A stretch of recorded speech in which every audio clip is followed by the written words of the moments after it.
Wednesday. Right. You ready to go? All right, are we ready? Almost. Yes. Gotta get in the right mindset. Oh, I got you.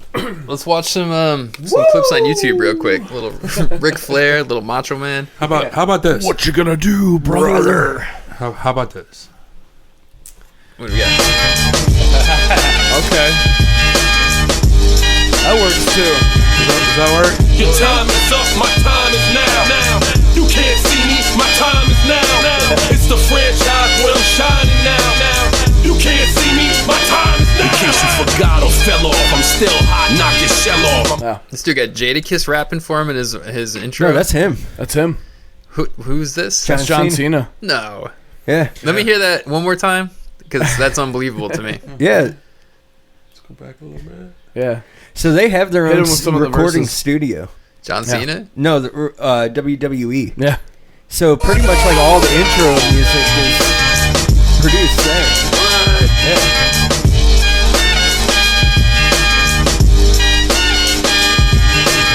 Your time is up, my time is now. You can hear it. You can hear it. My It's time is John Cena. now. All right. It's the franchise. Yeah, that is I not see how you got Jadakiss. Jadakiss though. But Yeah. that's definitely not okay. In case you forgot or fell off, I'm still hot, knock your shell off. My money stacked fat, plus I can't turn the swell off. The franchise doing big business. I would have sworn that was Jadakiss, but Well, there's another guy It's on this. John It's, Cena. I mean, he sounds good. The trademark. Yeah. So that could be that So- other guy rapping. Because that's I two think- guys. No, a I lot think of it's him. everything we just heard was John Cena. The other guy comes in later. Oh, really? Yeah. Yeah, everything we just 'cause heard he was flipped his voice 'cause all it didn't John sound like the Cena. same person. Oh no, that's John Cena. So so since we're kind of on that subject, are we you know, recording this right now? I think so. Yeah. I mean, we that's are. pretty good stuff right there. Like, Oh, yeah. we just discovered, John Cena got bars. Like, He does. Yeah. Okay, so if you want to hear a little bit about that, like, and I'll preface this by saying when he was a pro wrestler and I was watching wrestling, I did not like his character at all. I was like, I hated John Cena, but it was all part of the show. Yeah. I loved to hate him as a person. He seems like the nicest fucking guy, and I love him. I think he's great. But I was one of those guys that always rooted for the heel, and he was always a baby face. He was always yeah. I'm the good guy. Everybody root for me, and I was like, nope. Take his ass down. He's smiling too much. But so when he first started, with pro wrestling, everybody has their kind of gimmick and whatever that makes them stand out, and he just wasn't finding it. So his original gimmick was something called ruthless aggression, and it was just like, oh, he's just a tough guy, and it just wasn't working for him. You know what I mean? Like, he went head to head with the Undertaker, which is just like, man, that's a big wall to climb, So, the story goes, at least from what I've seen in interviews with John Cena, they're on a bus and they're going from one city to another. Some of the other superstars are kind of like freestyling and shit, and John Cena's like, I want to get in on this. He jumps in, he starts spitting bars. Stephanie McMahon, who is the daughter of Vince McMahon, who was the WWE chairman at the time, she said, I didn't know you could do that. And he's like, oh yeah, man, I've been doing that for years. And she goes, you need to do that on camera. And she kind of helped him like develop this character, so he changed from the traditional wrestling, like short trunks, to jean shorts, chain, wristbands, flat bill cap, and all right. and came up with the whole you can't see me, and Right. and he actually when he first started doing this character and this gimmick, he would come out to the ring for his match, and instead of just playing that theme music that we heard now, that came later, instead of just playing that, it would just play a beat, and he would freestyle rap against his opponent. So he would come up on the spot with something that was like dissing that person in particular that was in the ring. wow. Yes. And there was actually a gimmick for a while where they teamed up with, because it's a big company, they have a lot of sponsors. They got sponsored by Corn Nuts, and he would bring a package of Corn Nuts, and at the end of his rap, he would always say, "Choke on these nuts," and he would throw the package of Corn Nuts at him. I appreciated it for what it was. I liked him at first when he did that because he came in as kind of a heel. when he kind of switched to the whole babyface thing and started the "You Can't See Me" stuff. That's when I was like, boo. But it's a fun little story. Yeah. Yeah, I'm impressed. Because I heard it and I thought for sure this was just going to be intro recorded for, the show. And it turns out they got a recording studio there, and some of their fighters actually sing on the song. I mean, that's pretty cool.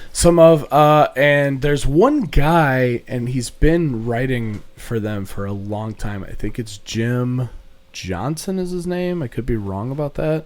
But he's written a lot of like classic, like all the like the Stone Cold, the Glass Shatter, and then the the music everybody knows. Like he wrote that. Like he's written a lot of those iconic songs from these wrestler themes and stuff. So, but I mean, speaking of Stone Cold, that's what I grew up with, was that Attitude Era.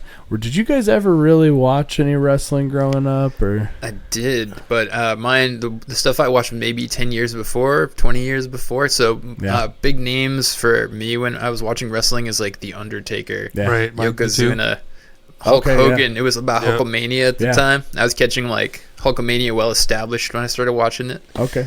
He was apparently referred to a lot of times in the locker room as the Golden Goose. Hulk Hogan? Yeah. Oh, I believe it. Yeah. For what he did with that organization. I mean, he brought it to another level with Vince McMahon Jr. They were like, we want to go worldwide. And that dude was a star. Actually, Undertaker has and Undertaker's one of my favorites. I actually got the hat on here. So, but now that he's officially retired the Undertaker character, you see his real name is Mark Calloway, and he's actually been doing a lot of podcast interviews and stuff, and I actually just watched one with him where he talked about going head to head with the Golden Goose, Hulk Hogan, and he put him in the tombstone and thought that he like seriously injured him, and he was like, oh fuck dude, I just like hurt Hulk Hogan, right? And this was at the beginning of Undertaker's career, and he's like, oh, that's it, I'm done. Oh, you know, like it's like I can't. Dug his own grave. That's hard. Speaking of Undertaker, in interviews, I watched the Hot Ones. Yeah. With Undertaker, and that was during the pandemic. So like, Undertaker was at his house. Okay. And I guess that's what they do, and they just send you the hot wings and that, and you just do it. But either way, dude, that was a great interview. Yeah, and he seems like one hell of a cool dude. Oh yeah, one hell of a cool dude. Him and they've had numerous wrestlers. Mm-hmm. Mankind or Mankind is my favorite. He's my absolute favorite. That was a good Mick one. Foley. Mick Foley, yeah. Mick Foley. And he's my Stone Cold, number one. Stone Cold was on there, which that was a good one too. Yeah. But Undertaker just seemed like one hell of a cool dude. Yeah. So I never really got into wrestling all that much. My cousins used to watch it, and whenever I'd stay the night at their house, I'd end up watching it with them. I never really followed it, but I do remember names such as Hacksaw Jim Duggan. Yeah. Rowdy Piper. Oh, yeah. Okay. This is around the time of the Hulk. Mm-hmm. Andre the Giant. Yeah. And that was a good time. The Warrior. Yeah. Ultimate Warrior. Yeah. Now they said I've watched a lot of, like I said, I used to be a big wrestling fan, and I've watched and read a lot of interviews, and I forget his actual name, the Ultimate Warrior, but they said he would get so into it, so into character, like that nobody wanted to get in the ring with him because he was actually kind of dangerous. The Ultimate Warrior? Yeah. Well, because, in this situation, I mean, we all know it's scripted. We all know these are stunts, more or less. It's not really a fight. But, when you put your hands... you put your body into someone else's... Yeah, it's rigged. Of course it is. No, I said it's real. Oh, it's real. I thought you said it's rigged. But, they still... There's a lot of like, hey, I got to trust my opponent because I'm putting my body in their hands. Right. Somebody gives you your body, you got to take care of it. Like you got to... a lot of times, they talk about like they do these moves. They end up hurting themselves more than they hurt the other guy, like a lot of the the jumps they do off the ropes and stuff. Well, it's you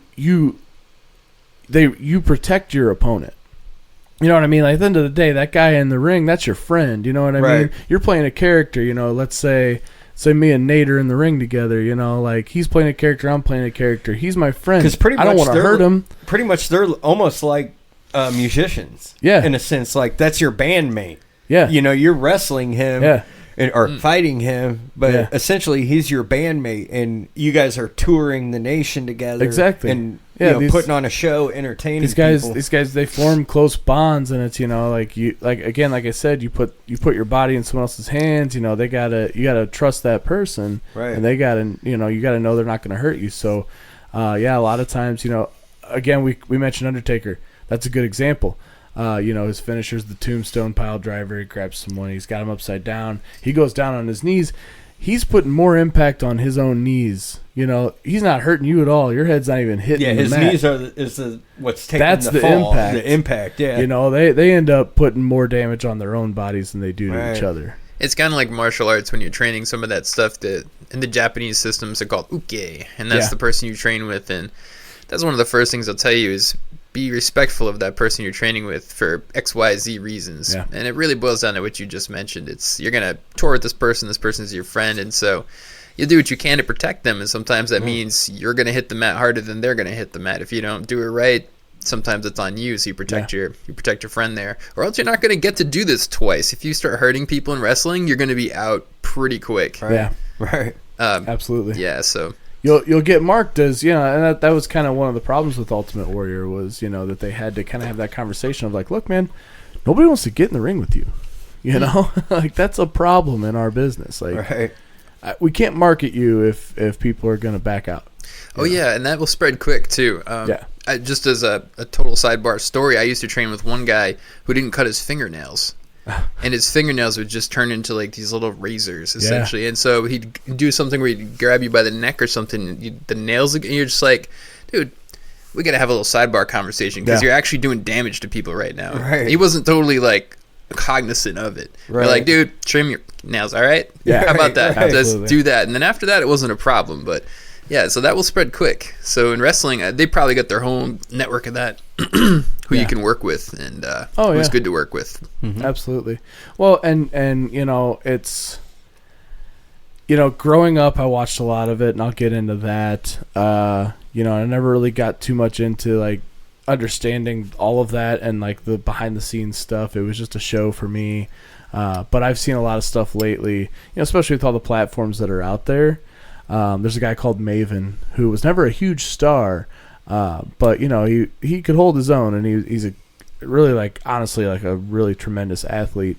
And he has a YouTube channel now where he talks about that and like the guys that were so great to work with. And at some point you kind of get annoyed. You're like, he's the nicest fucking guy. He doesn't want to say a bad thing about anyone. You can tell, but you know, there are guys that he's like, yeah, there were some guys that it was hard to work with, you know, and you get that in any job. But when you're working a job where being hard to work with could potentially hurt someone else, then you got issues. So, not to take away from the physicality of wrestling. Yeah. Because at the end of the day, and to do some of this shit and not injure your opponent or yourself, it's pretty miraculous. It's pretty impressive to see. Right. Okay. Yeah. But I have to ask, have you guys seen the South Park episode, WTF? No, I don't think I watched that one. Where they don't make fun. They parody wrestling, professional wrestling. You can say they make fun of it. I'm not going to take offense. Like, No, I know I'm probably the biggest did. wrestling fan They here, but you can did. say whatever you want. I'm not going to. Dude, it takes off, and like Russians, or Cartman is like the Russian bear, and he speaks Russian, or he's like, yeah, you know what I'm saying? And like each one. Kenny's character's called El Pollo Loco. Well, you know, that's kind of what it was like, especially back in the 80s, like, you know, like around the time you guys were mentioning with Hulk Hogan and Piper and so Andre the Giant doing their thing. You had a lot of those characters too. Dude, it's the most fucking hilarious thing, because eventually they have like theater. It's like in the backyard, but it's like professional theater, and all the hillbillies are there drinking wine. It's like an upscale, and they're like talking about like the storyline. That's funny. Like El Pollo Loco's girlfriend is sleeping with the bear, you know, and they got this whole like story going on. You got to check it out, man. If you're a fan of wrestling, and you know. It's and great. understand. I mean, Well, you know, and that kind of ties in with around that era too. You could tell that they took a lot of their inspiration from that, like the 80s era wrestling, because around that time, not only did you have those borderline offensive characters, you know, like they had the Iron Sheik, who was like a Middle Eastern guy. They had I forget the other guy's name, Isaac something, and he was a Russian, and they actually formed this faction called the Un-Americans, and it was this whole thing. And that was when Hogan was doing his thing, and his theme song became the "I am a real American." He'd come out like waving the flag, and it was this very like, it was in the midst of the Cold War, and it was all, you know, like let's make the bad guys foreign. Everyone hates them, you know. Right. So, but then also to your point of like the whole joke behind it of like the theater aspect of it, that was around the time too where there a lot of other organizations were actually utilizing some old theaters, like, you know, Fox Theater type places. ECW was one of them, which was kind of oxymoronical because the place that they would go was like, it looked like this nice theater, and ECW was known for it was extreme championship wrestling, and that they were like, every match was hardcore, no rules. They'd grab all the barbed wire and all this stuff, and there's blood everywhere, you know. Glow was a thing at the time too, and there's actually a Netflix series about that. I think it's Gorgeous Ladies of Wrestling, and it was like an all women like wrestling thing. I've actually seen that series. Yeah, it's really interesting, and it's based on a real like those are, you know, real characters and real people and stuff. So. And they kind of hit on that, the whole like idea of the behind like the characters and stuff, and early in that series where the one chick is like, oh, I want to make my character, I think it was, what was it, Liberty Bell, and she's like, and I'm like patriotic because it's Liberty, but also I'm a Southern Belle, and then I do this and then I do that, and they're like, you're thinking like an actress right now, you know, like that's very theater of you, like this is simple. You got to go one thing, stick with one theme, and that's it. If you're Southern, you're Southern. That's it. That's your whole thing, you know. And like, that other woman became Russian for that reason. Yeah. And she just like leaned into that stereotype because of that simplicity thing of like, okay, I can be this heel, I can be this character, and the audience is gonna eat it up. Yeah. Looking at it through that lens of wrestling, and then looking at all those characters, it starts to make a lot of sense. It's like, this isn't where you're coming for deep commentary necessarily. In the surface, this is like really funny surface level stuff with characters. Yeah, you know. Well, think about your target at least audience. That's how I see it, yeah. You know, your target audience. They might not be the most educated I'm like people. 8, you know. Yeah, or they're like, young. I can't understand a commentary. No, but I can understand a flash of like, that's a Russian, or oh, that's an American guy, or oh, that guy's got a stick, you know. Like, well, it's kind of like the old westerns. Black guys, you know, or black. Whoa, the bad guys wore black. They wore black hats. The good guys wore white hats. It was something just to distinguish between good and evil. You know, it was that simple. It was, oh, he's got a black hat, he's a bad guy. I don't need all the exposition, because the second he shows up on screen, I know that's the bad guy. The yin and the yang. Yeah. Now, what blew that all open was around the mid-90s, and this is what I grew up with. Little backstory on how I got kind of into wrestling. My dad grew up sort of with like old school wrestling, like old grapplers and like some local stuff too in St. Louis, like wrestling at the Chase and things like that. You know, and so it just kind of carried on through the generations. My sister watched it throughout the 80s and stuff with my dad, and it was just something that we did that we had in common with our dad, you know. Right. And me being the age I am, about mid-90s, and when everything, you know, what I say kind of blew up, the whole like, there's this good guy, there's this bad guy thing, and then that's it. It's black or white, one or the other. You pick. Who you going to root for? We get to the Attitude Era, and we see Stone Cold Steve Austin. And Stone Cold Steve Austin was the anti-hero of professional wrestling. Yeah. He was the guy, he's going to come out, he's going to chug some beer, he's going to whoop this dude's ass, because that guy, he's the heel, and that's the bad guy, that's the guy everybody's rooting against, so he whoops his ass. But then what does he do after that? He turns around and he whoops the shit out of the baby face too, because he doesn't give a fuck, you know? Right. He was that that gun for hire kind of guy, that mercenary, that Deadpool, if you will, of that kind of walked that line of like, we don't care. Everybody cheered for this man. They didn't care. He comes out, he whips the shit out of, let's say, Shawn Michaels at the time, and that was the heel, and everybody's like, yeah, good for him. And then he comes and whoops the shit out of The Rock, and everybody's like, yeah, good, cool. Who cares? Like, he's beating the shit out of everybody, and it was kind of cool. And that was also in the right in the middle of the Monday Night Wars. So that was the whole WCW and WWF at the time kind of battle for ratings. Okay, so again, I'm not trying to besmirch professional wrestling. Besmirch. But in the South Park episode, what the main point of the story is like, there's the wrestling coach, and he's trying to teach the boys like actual wrestling, like Greco-Roman style, yes, grappling, like Olympic style wrestling, right? Olympic style wrestling, and that's, I can admit that's a sport in itself. Yeah. Anyway, they want to have like these guys want to act out like their fucking like storyline instead of like wrestling, and they're like, what is this, So like, what is this gay porn that you got us doing it, right? So they file a complaint, okay, and I think the coach gets fired, for like being weird, right. And he's like showing the guy like, that's like, everyone's like talking about wrestling, and they're like, that's not wrestling, this is wrestling. And he shows them a video of like the Roman Greco style, like Olympic wrestling, right? And the guy at the bar's like, buddy, get that gay porn out of my face, right. And it's like it pokes fun at that, like, this is the real sport, and everyone thinks that like it's dumb or whatever, and they idolize the profession. Anyway, that's like the main point of the episode there. And this is because it's more like a soap. It's more like a soap opera. Yeah. Yes. Exactly. Wrestling becomes. They're not watching it for like. They're not watching it for the wrestling. Yeah. They're watching it for the soap opera. So like the kids are doing. Yeah, they're all about their characters. Yeah. I remember that one now. I gotta watch it. Dude, it is so good. Well, that whole thing you just talked about kind of reminds me of the Breakfast Club.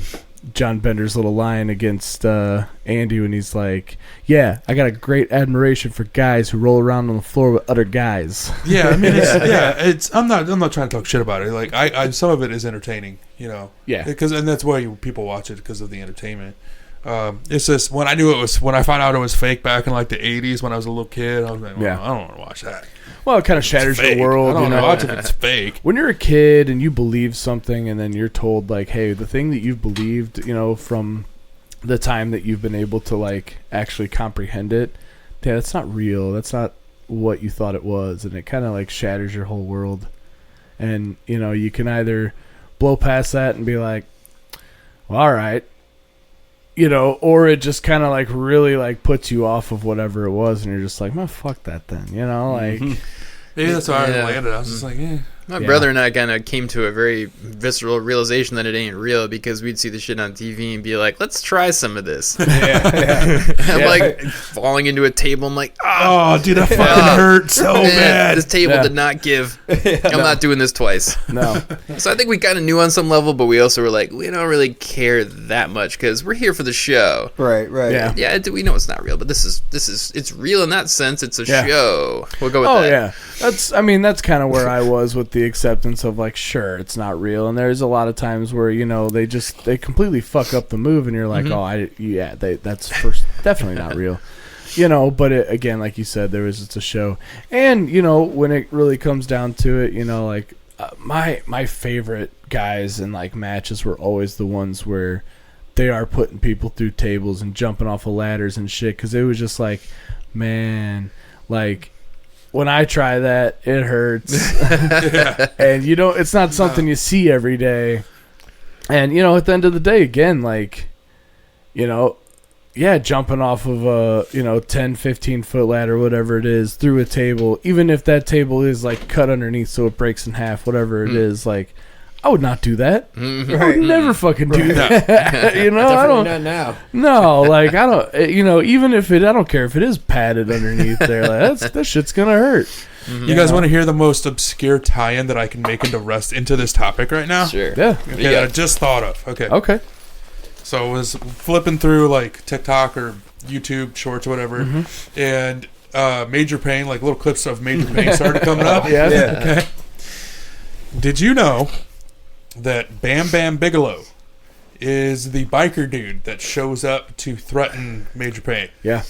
Yeah, I did not know that until just the other day. Bam Bam Bigelow. Bam Bam Bigelow. So there is my most obscure tie-in to this love that episode movie. of Okay. wrestling is Major Payne. But you know, you see it time and time again, and I think that's why pro wrestling belonged on our list of topics. We talk about pop culture, and let's go into that. What you're talking about? Hulk Hogan shows up in Gremlins 2. He also shows up in Muppets from Space. Really? He also starred in a whole ass movie called Mr. Nanny. Yep. I did remember about that. I remember that. Then you got the John Cena's, Oh, all his movies. Absolutely. You know, And who's that one guy? He got pretty big. He's like in a bunch of action movies. The Rock. Yeah. John the Rock Dwayneson. Hey, I'll tell you what. I just got one of my favorite all-time movies is The Walking Tall. Yeah. With him in it. Yeah. Not the old one, but the one with him in it. Oh yeah. It's a pretty fucking good movie, man. And let's talk about one of the most obscure, maybe not so much anymore, it kind of a cult following, but one of the most obscure like references that I would always make that you know people I think are getting hip to more and more now is They Live. Roddy Piper walks in and he says, "I've come here to do two things. Oh yeah. Kick ass and chew bubble gum. And I'm all out of bubble gum." Right. And again, you know, it was just like it was around that time, like, you know, that you guys talked about those guys. You know, those guys, they're playing characters. They're stars, man. Like they're stars. When you think of pro wrestling as a show, and when you think of like what are some popular shows, like we just talked about Fallout a couple weeks ago. Yeah. All right, I finished that season. I gotta wait probably a whole nother year to watch the next season. Oh, at least. When you're watching, I don't think it just at got least. announced. It's probably not till 2026. When you're watching pro wrestling and there's a new episode every single week, 52 weeks out of the year, Right. and it's nonstop, and those guys are stars, and when you consider that that's a story and they're actors, those guys are television stars, man. Like they are in. Well, you can talk about like all of the wrestlers being more than just a wrestler starring in movies and stuff. You can talk about the reverse because I know on like Monday Night Raw, they usually have like a guest host, yeah. which whatever celebrity. Oh yeah. So like not only are the wrestlers going out Yeah. in the rest of Hollywood's coming to, Oh yeah. to the Absolutely. wrestling world, and you're Absolutely. seeing like Matthew McConaughey, and like I know Snoop Dogg was on there like doing matches and stuff. Yeah. Like now it's probably all just cross promotions and Well- that, but still they have stories, and a lot of them are out there and will have matches. Like Wasn't one of the guys, The Miz, Mike Mizanin, he's like a big wrestling star now. And I remember when he first showed up on the scene, wasn't he originally on The Real World? yes, Yeah. yes, He was on MTV's Real World and then became a wrestler. right, right. So, I mean, you know, yeah, you see a lot of that too. Yeah. Okay, tell me, and let me ask you guys this: out of all of us, how many of us have seen the movie Let's Get Ready to Rumble. Ready to Rumble. Ready to Rumble. I was going to bring that up. Because that happened right in the middle of that Monday Night War. And that was that was all WCW stars. Oh, was it? Okay. Yeah. So nobody in that movie was affiliated with WWE or what it was called was WWF at the time. That was Bill Goldberg, Sting, Yep. Diamond Dallas Page. Yeah. You know, all these guys that were WCW guys. Oh my God, that movie! Nate, have you seen this No, movie? I've missed this one. I didn't catch this one. God. It's Is David this, is this a Arquette. parody Yeah, I or remember is it David- Yeah. being serious? No, it's a comedy. It's definitely a parody. It's definitely a parody. It's a comedy movie. David Arquette, and I forget the other guy. I forget his name too. He was Gone in 60 Seconds. He was the like. Oh, that's it's Scott Conn. It's James Caan's son. I think that's right. Yeah, it's Scott Conn. He maybe I'm wrong about his first name, but he's James Caan's son. His last name's Conn. I know that for sure. I think it's Scott Conn. But yeah, they play like huge wrestling fans, and they work for a sewer. They work for a sewer company, like the sewer district. They work for like the sewer district, and they fucking like have to clean out like latrines and shit. Yeah. And, like one of the first opening scenes is like, we don't do that to friends, right? Yeah. Right, Matt? Like, we don't do that to friends, right? And so, like, David Arquette has to go take a shit. Yeah. So the other dude, like, they're driving around this, like, waste disposal truck.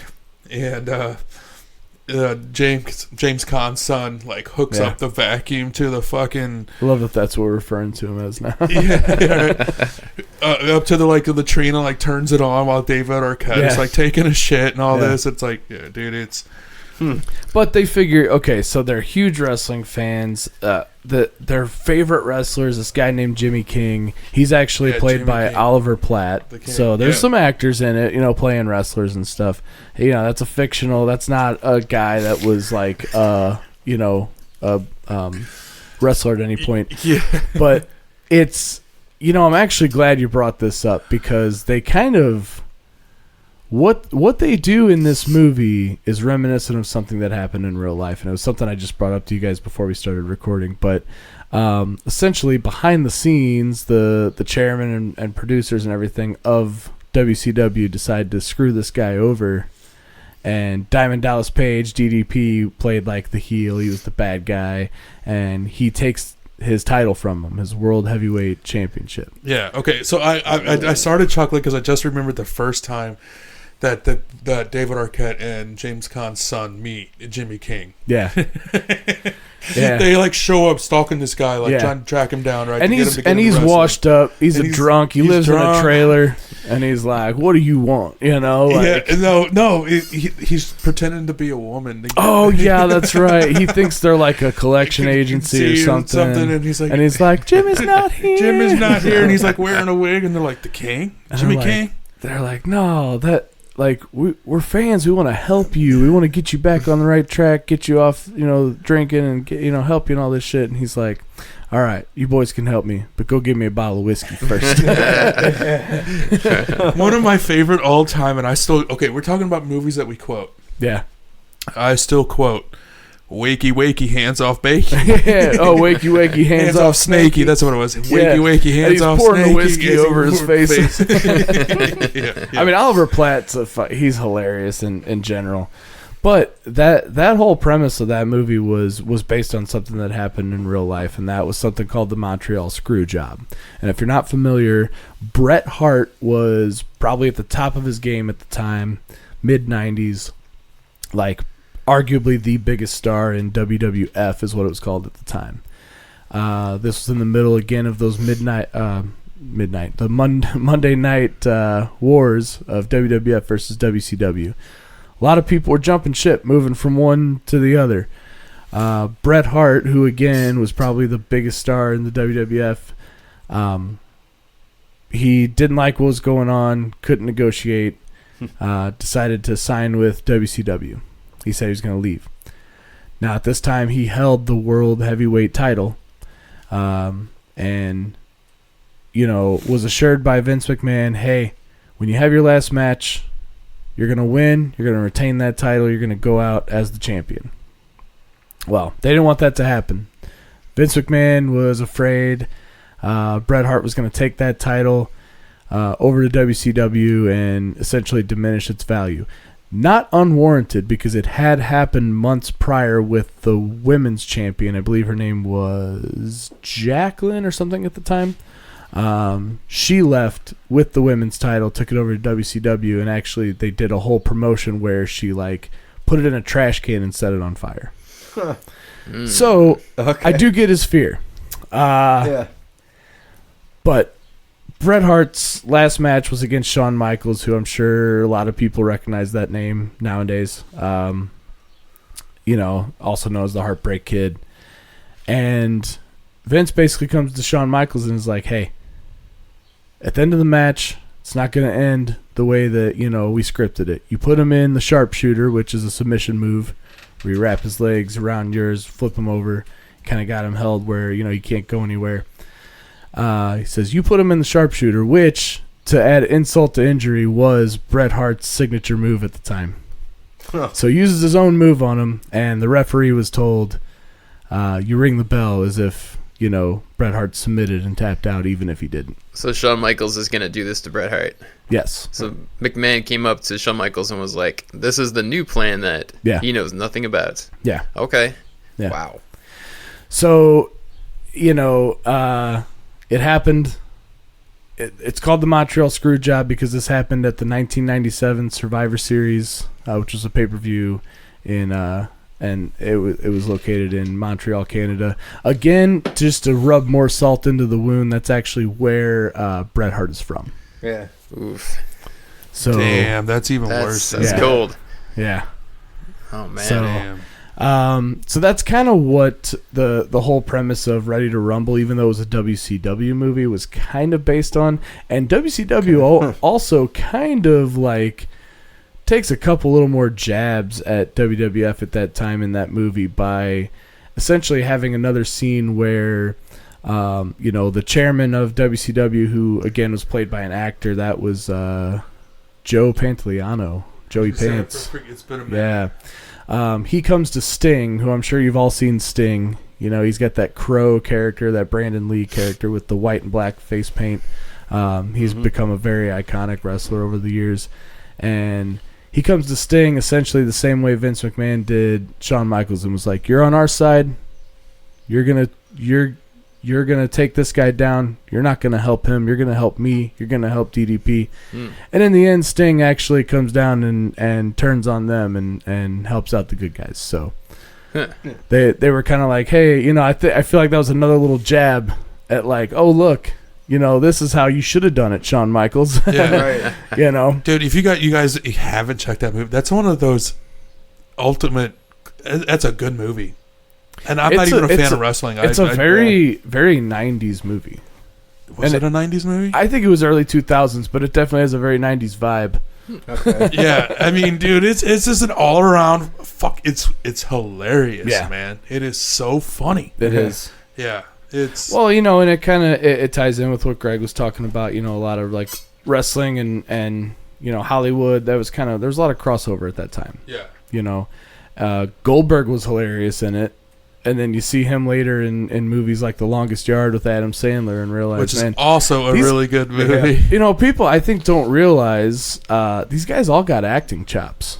You Yeah. can't be a professional wrestler yeah. and have this larger than life character and not be a good actor. Right. You got to be able to sell this shit. So, Oh yeah, you could be able to improv too. absolutely. Like one of my favorite parts of wrestling is when they go talk smack with like Mean Gene Okerlund and let me tell you something, Mean Gene. yes, Those is interviews with him and great. Hulk Hogan are iconic. Yeah, I go on YouTube occasionally. I'll look up montages of Macho Man Randy Savage and like the Right. best Yeah. of him talking Oh smack. my god. Dude, my Yes, favorite. Thank you. Dude, my favorite one is he's with Mean Gene. He's trying to explain to him he just lost a title, and he's gonna do the skit about the cream rising to the top. I'm the cream In the green gum of the crop. Unjustifiably in a position I'd rather not be in. But the cream, and he pulls out the creamer and rises to the top. And he had like 8 of these little creamers he'd hidden throughout this interview. And I'm listening, I think it was Mean Gene talking about the interview, like he is saying commentary on it. He's like, Yeah. I didn't know he was going to do that. I didn't know he had these little creamers on him. And so these guys would make up most of these things where they were talking smack Right. to like hype up the next match. Yeah. Man, so much good gold in those things. Nate, I've got to ask you something. Yeah. Remember when we were doing the video game development? And do you remember we were remember the Macho Man Randy Savage game that somebody did in the game Yes. dev group? Yeah. And it Randy. was awesome, dude. It was fucking hilarious. It was Macho Man Randy Savage, and he would like do like body slams. Yeah. Wasn't that what it was? And every time he did a body slam, he'd be like, "Oh yeah!" It was like the Macho Man like catchphrases and stuff, dude. It was so you remember funny. that? Dude, Well, it was fucking hilarious. Yeah, I think that was a Randy production. It was him Randy, him yeah. and his buddies made that one Yeah, for a yeah. jam, and everything was like snap into a Slim Jim. Yeah. It was like very. It was funny. It was fucking hilarious. Well, see, that right there is a testament to, we still quote, these wrestlers from 40 years ago. Yeah. The way we yeah. the way we quote movies and TV and all that stuff. Right. A lot of those interviews now with meme culture. You see a lot of those on TikTok and Facebook Reels and stuff. These short videos of like Hulk Hogan, Macho Man's a big one. Nature Boy Ric Flair's another one. Yeah, you see a lot of his little, Man, out of context great. quotes that they'll put, like it's like me to my wife, and then it's him like, oh, it's gonna go down, I and I'm spent gonna, more money on spilled liquor than you've made in the last year on tour. Woo! Look, these Dude. gators barking. I mean, you can't keep them down. One of the best Man. Ric Flair quotes, and they said a lot of that was just him. Yeah, Yeah. he's He, just like you said, freestyling. you got to be able to ad lib, and he would just go and say that shit, and it's like, dude, what a thing to say to someone. Right. Spent more money on spilt liquor He's just making that up, right? than you make in a year. Like that's It's ridiculous. so good. Right. Yeah, and then I saw interviews with Gene and these other guys talking about like the real Ric Flair, like Yeah. him going on tour to places, and he'd be like, "Man, we pull up to a place and we'd be at the hotel, and we go down to the bar, and it'd be pretty quiet. Yeah. but Rick's there. Yeah. Rick wants to drink." Yeah. Oh And yeah. so the first thing he does is order a tray of shots. Yeah. A tray. And he'll start walking around and handing them out to everybody. And he's like, hey, introducing himself to the ladies and stuff. Woo! And so he got the place popping. And they're like, Rick, we got to be on the road in like 5 hours. Yeah. He'd be like, yeah, whatever. Yeah. And he's telling the story himself. And he's like, and then I went to this psychiatrist. And I'm sitting down and I'm talking to him and stuff. And he's like, well, tell me about how much you party and how much you drink. He's like, well, I don't know, not that much. I drink like 9 cocktails. Yeah. The guy's like, a night? He's like, and then like 14 beers. Yeah. Right. And he's like, the psychiatrist had to lay down on the chair after that. Right. I'm Just to understand what the Nature Boy was up to. And he would do it all the time. Yeah. Yeah, man. They would. So when I'd see them freestyling, I'm like, there's a piece of their personality in there too Oh, that yeah. carries right off the stage. Well, Oh, yeah. yeah. Can I interject real quick? Oh, yeah, 'Cause yeah, I'm yeah. glad you brought that up because I wanted to talk. Have you guys seen that interview with Hulk Hogan about Andre the Giant? I don't think I have. Oh, But I have watched some interesting documentaries about Andre the Giant, and he was maybe one of the greatest most guys. interesting people like And a sweetheart, they said. yeah, like Just super the nicest cool. guy. And I don't think it's one of those cases of like just not wanting to talk ill of the dead. He's literally No. gigantic. I've No, seen him in real like life. okay, Yeah. Saw him Hulk- at a bar actually, like Really? sitting in a Mexican restaurant. We're gonna go eat, and this dude is at the bar, and we're you just saw like, Andre the Giant in person? yeah. Was Well, My he? and you- mom, my dad, my brother, we walked No into this place, shit. and there's just a massive dude at the bar, and the waitress is like, "It's Andre the Giant." We're like, "What the fuck? That's Yeah. like the wrestler? Can I talk to him?" No, don't talk. Hello, lady. Don't talk to Right. him. No shit. So I was Anybody watching. want a Like I've peanut? seen for professional football players, like the Patriots will come drink at the bar or Yeah. something. They're giant too. fuck But the this guy's Patriots. on a different level. He was like Yeah. a mountain.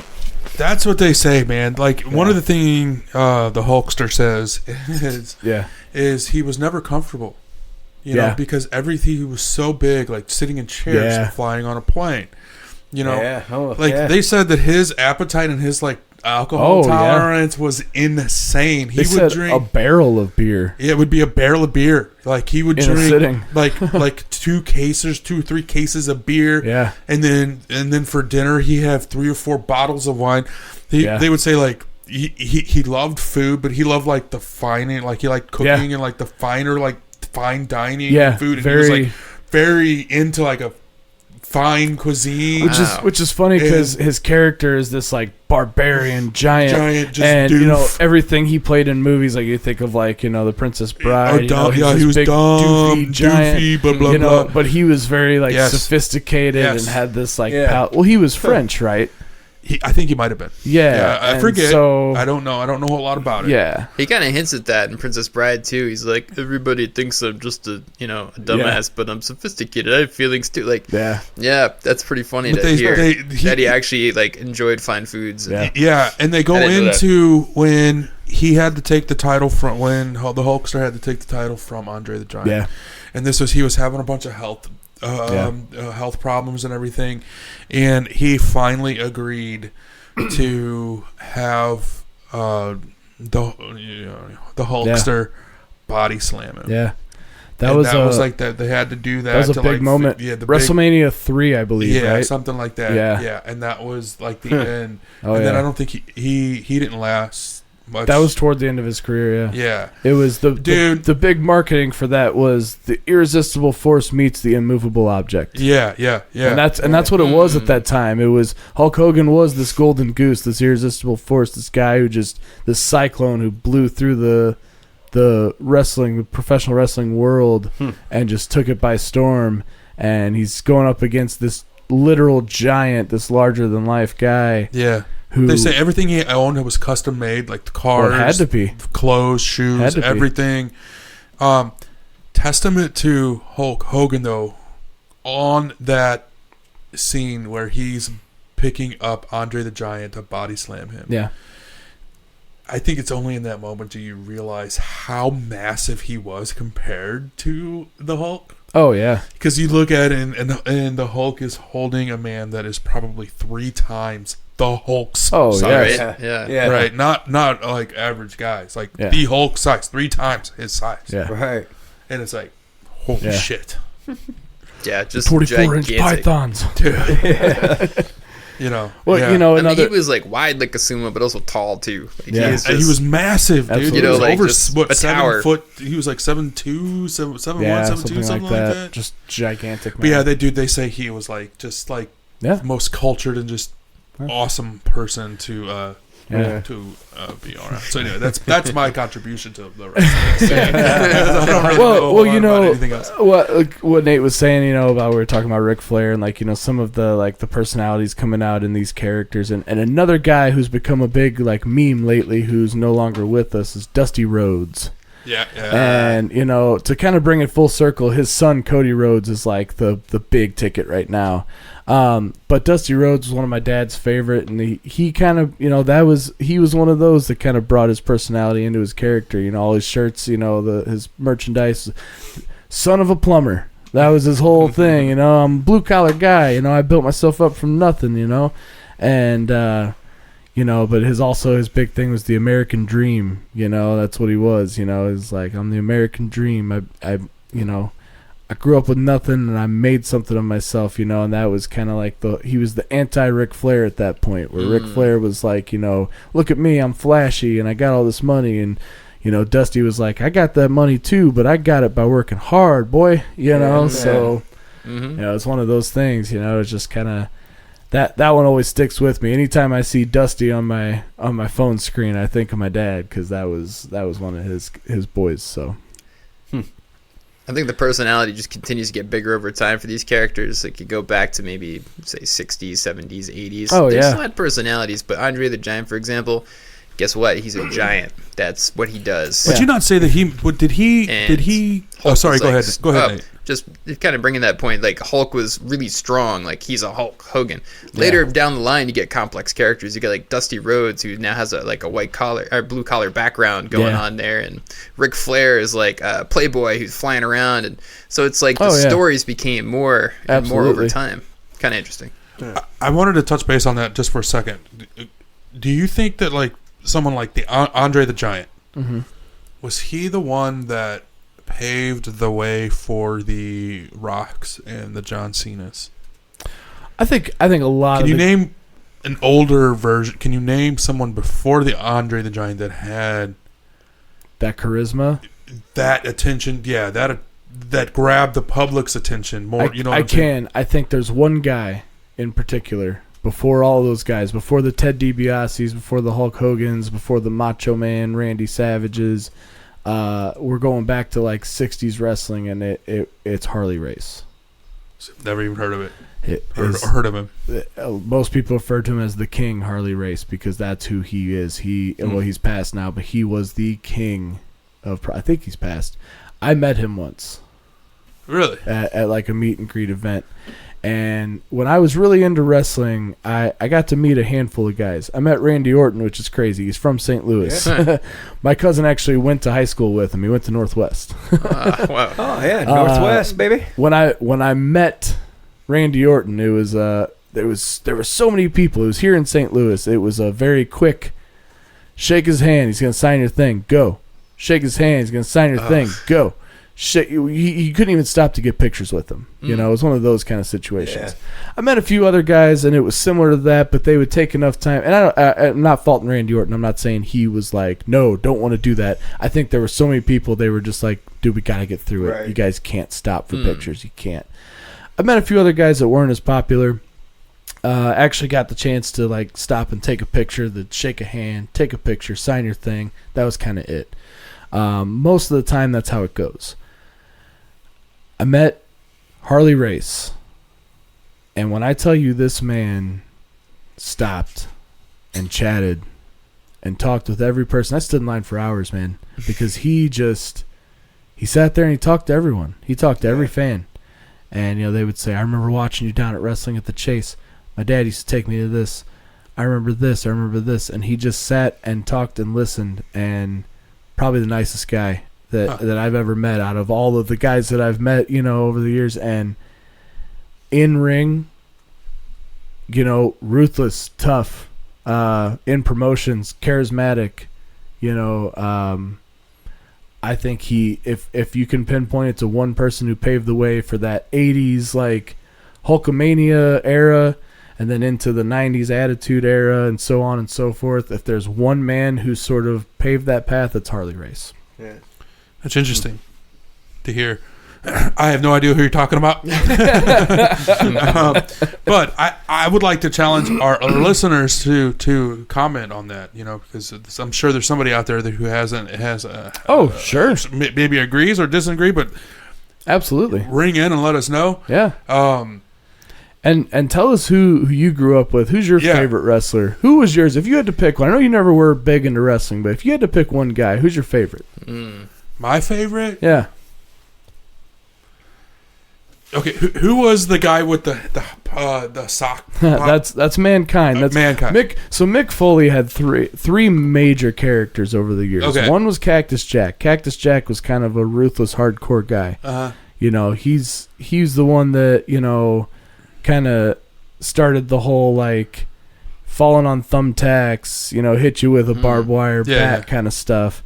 Dude Love was another character. Did not know that. Okay. That I did know. I thought it was Mankind, but I wasn't sure. Which was like an old hippie kind of guy, like, you know, peace and love, 60s, like Dude Love kind of guy. He also wore like a mask. Yeah, and then Mankind was the one with the mask. He was the one with the mask and Sacco. Yeah, Mr. Sacco. Mr. Sacco, that's it. And he's the one you see that famous Hell in a Cell match with him and the Undertaker, where he throws him on the thumbtacks and gets him stuck in his face and stuff. And like when you talk about like, you know, this is fake, but that dude did that. That dude did that. When they take that camera and put it in his face, and Mick Foley's got thumbtacks sticking out of his face, he didn't fake that shit. You know what I'm saying? Okay, like, so you asked me who that would be. It would be either him, Mankind, or Booker T. Booker T, yeah. Booker T. Dude, when that dude, I remember I saw his the first episode, the first when he like his his debut. Yeah. Okay. I was at my cousin's house a lot. Let me break precedence with that. Okay. Yeah. I was like, damn, that dude is massive. Like that's and agile. Yeah, but like at the just same like time. in so much shape, I was like, "That's who I want to be like." That dude, like dude, because he is fucking jacked. Interesting tidbit about that, and you know, I feel like I'm doing a lot of talking, but I probably just know the most about pro wrestling. But an interesting bit about that is, so he used to do a thing called the Spinneroonie. I remember that. And it was just like a little breakdancing move, where, you know, you spin around on your head and whatever. Now, going back to what I was talking about with these guys having this camaraderie backstage and they're all friends, there's actually a funny video you can find. There was this ongoing thing Usually it was after the show would end, but the cameras would still roll. It was kind of like an after, show type thing. If you happened to be there, you saw it. If you didn't, you're probably just seeing it now on YouTube. But all the other guys would always try to get the Undertaker to break character. Because he was this dead man character. He had to be very stoic and very... Yeah, he had to remain that way. So there's actually a video of a bunch of different guys coming out trying to get the Undertaker to do the spinaroonie. Like The Rock comes out and he's like, "We've seen the spinaroonie. It's time for us to see the Taker-rooney." And Taker won't do it. And then Triple H comes out and he's like, "I'm going to tell you right now, if I do it, you got to do it." Triple H gets down there, tries to do this thing. And multiple guys. You got like 10, 20 guys coming down. They all do their own version. And most of them suck at it, And they never got Undertaker to break. But another little interesting bit about that is that's actually how The Rock's signature move, the People's Elbow, was created. There was this week after week after week ongoing thing of these guys trying to get Undertaker to break. And so The Rock came up with this ridiculous move where he would stand over you and he would take off his elbow pad, throw it in the crowd, and run back and forth and do this weird thing and drop his elbow on you. And he was just trying to make the Undertaker laugh. That's all that was, and that's become his signature move. Well, I can't imagine ending it on a better note than that. That's a good one. Matt, you seem to be the more well versed in this topic. Do you have a favorite? That's a good question. Yeah. Do you have a favorite name? Back in the day, my favorite was Hulk Hogan, Undertaker. Yeah. And currently, I like watching YouTube videos of like Ric Flair and Macho Man Randy Savage talking shit to the camera. Yeah. That's where I'm at. Greg, I know you never really got into it, but actually, I do have favorite wrestlers. I got two. R-Truth. Okay. Because he's hilarious. He is. Jeff one night sent me like 15 videos, YouTube videos of R-Truth just being ridiculous. It is great. Did he show you the one with R-Truth and Miz sitting at the announcer's table with Michael Cole and Pat McAfee? Where they're going off on Michael Cole, and it's Pat McAfee and R-Truth, and they're like, "You're a piece of trash. You stinky trash. You stinky ass. You smell like onion." And he's like, "Yeah, he smelled like a pool, too." And he's like, "What?" And he's like, "Yeah." And then, like, the Miz is like trying to get him back on track, and he D-Generation X was a thing, which we didn't even touch on, which is crazy, but DX, shout out to them, Triple H, Shawn Michaels, and the rest of the gang. But, Miz makes a little reference and he's like, Regeneration X. And then R-Truth, for no reason, goes, "Yeah, Shawn Michaels, the Heartbreak Kid in there." And Pat McAfee just loses his mind. He can't stop laughing. He's like... Before we go, I've got one question for you. Santina Morello. Yeah, the Cobra. Yeah. My question is, who was the only gold-winning professional wrestler? What was his name? Are you asking me? Because I know the answer. I want to know you. I want to know Kurt Angle. That's it. Kurt Angle. Yes. Okay. He was an Olympic gold medalist, and that was actually his character. Yeah. He was like, I'm an Olympic gold medalist. I'm this All-American guy. So. Yeah. So I thought he was a fucking asshole, but if it was either him or Mankind, because he was actually like a legitimate wrestler. Yeah. So. And a tremendous athlete. Most of them. Yeah. Are, did you see what are these called? The your glutes, whatever the shoulder right muscles here, are. Shoulder muscles. Yeah. You know what? His big ass neck. But Goldberg was even bigger, dude. Goldberg. When I was a kid, Goldberg was my favorite, and he had that undefeated streak for a while. As an adult, my top three are definitely Undertaker, Stone Cold, because you got to give him props, and he's maybe my favorite. But you know what I always liked about Mankind, aka Mick Foley, was he's not an athlete. You look at him. Right. He's a chubby guy, beard, a little sloppy. Yeah. He doesn't look like the other guys. He's not clean cut. He's not muscular. But he put his body through so much shit, and it was all for the fans. Yeah. And he'll fuck your ass up, too. And he's a smart guy. Yeah. Yeah, he is, actually. He's really intelligent. Yeah. All right, well, I think that's going to do it for us, guys. I mean, that was a really good episode again. Thank you for joining into Season 3, Episode 6. On this one, can't believe we're there. Trucking. Countdown to 10. I guess maybe now's a good time to announce that we do have some things coming up after the end of the season. So check us out check us out in the later episodes. A little bit of update. Michael Ham and I, we were, he was from John Ham. John Ham. Sorry, yep. Him being from St. Louis, we're all like in tight and everything. Talked to his publicist. He unfortunately is on a project right now and was unable to make it. So we're still in negotiation with him, but we will try and postpone that and get that going for the next one. So until then, thanks for tuning in. Yeah, it has been a pleasure dealing with you guys. Tupac and we will lives. see you in a week. Yeah. Yeah. Whoop whoop. Yeah.